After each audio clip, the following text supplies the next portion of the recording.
అన్నా నీకొక విషయం తెలుసా? ఏంట్రా? నిన్న నేను మునీశ్వరుని గుడికి వెళ్ళానన్నా. అక్కడ విక్రాంత్ గ్రూప్ మనుషులు వచ్చి నన్ను కొట్టాలని చూశారన్నా. నిన్ను కొట్టడానికా? ఎందుకురా? అన్న మీకు ఆ రోజు ప్రశస్తి ప్రదానం చేయించాను కదన్నా, అందులో మీ గొప్పతనం గౌరవం పెరిగింది కదన్నా. ఆ ఈర్ష్యతో గుంపు కట్టుకుని వచ్చి నన్ను కొట్టడానికి వచ్చారన్నా.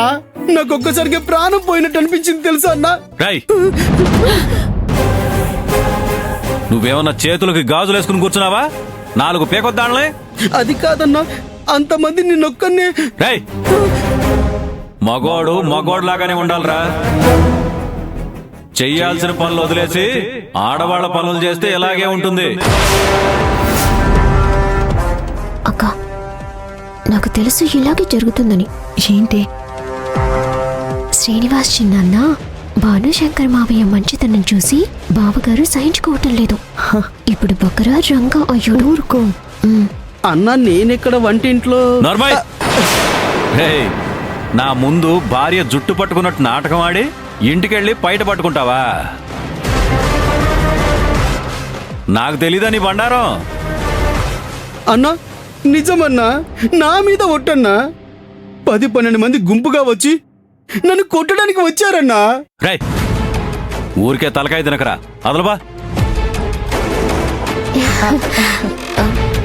ఇవన్నీ కళ్ళతో చూడడానికి అవ్వట్లేదు, నోటితో తినాలా? కేసరి రెడీ.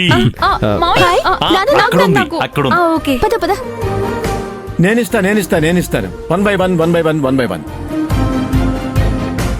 ఇదిగో తీసుకోండమ్మా. థ్యాంక్స్ అండి. సార్ మీరు కూడా తీసుకోండి. సార్ నాకొద్దు శ్రీనివాస్. తినండి. బాగుంటుంది, తీసుకోండి. వద్దులే. రేయ్, నువ్వు తీసుకోరా. అన్నా నేను మిమ్మల్ని వదిలేసి. యదవ శాఖల పమ్మాకు. ఇదిగో తీసుకో, తిను. థ్యాంక్స్ అన్నా.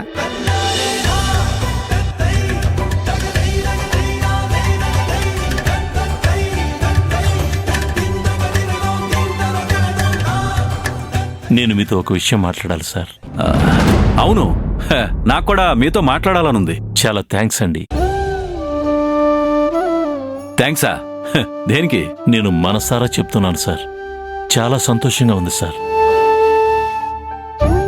నేను నా కూతుర్ని చిన్నప్పటి నుంచి నా చేతనైనంత ఎఫర్ట్స్ పెట్టి బాగా చదివించాను. తను అన్నింటిలోనూ తనే బెస్ట్ అవ్వాలని, తనే ఫస్ట్ అవ్వాలని చాలా ప్రయత్నించాను. కూతురు పెళ్లి గురించి నేనెప్పుడూ ఆలోచించలేదు సార్. సాధన బాగా చదువుకోవాలి, మంచి పొజిషన్కి రావాలి, అంతే నాకు తెలిసింది. నా కూతురు విషయంలో ఏ డెసిషన్ తీసుకోవాలన్నా 1కి 1000 సార్లు ఆలోచించేవాడిని సార్.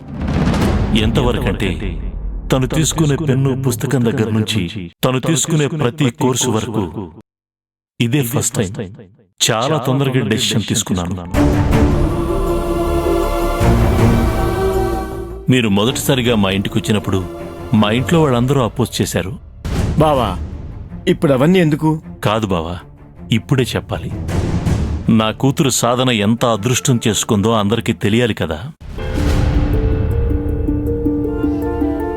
ఓపెన్గా చెప్పాలంటే నేను కూడా శ్రీమంతుల ఇంట్లోనే పుట్టాను. ఇప్పుడు చాలా సాధారణమైన జీవితాన్ని సాగిస్తున్నాను.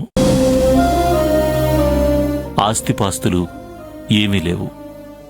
గొప్పగా చెప్పుకునేంత ఉద్యోగమూ నాకు లేదు. ఏవండి, ఇప్పుడు ఎందుకండి ఇవన్నీ? చెప్పనివ్వండి. తన మనసులో ఉన్నదంతా చెప్పనివ్వండి.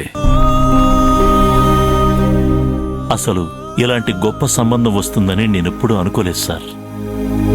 మా సాధనకు మంచి జరుగుతుందన్న నమ్మకం ఉండేది. ఆ నమ్మకం ఈరోజు మీ వల్ల నిజమైంది. నాకు చాలా సంతోషంగా, గర్వంగా ఉంది.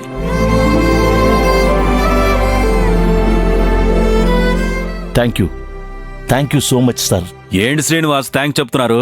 అంతా మంచే కదా జరుగుతుంది.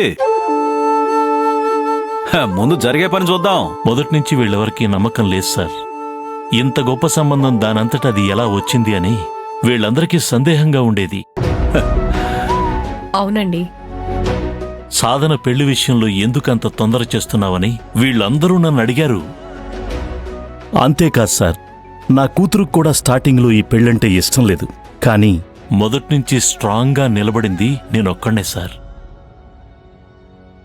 ఉండే కొద్దీ అందరికీ అర్థమవుతుంది.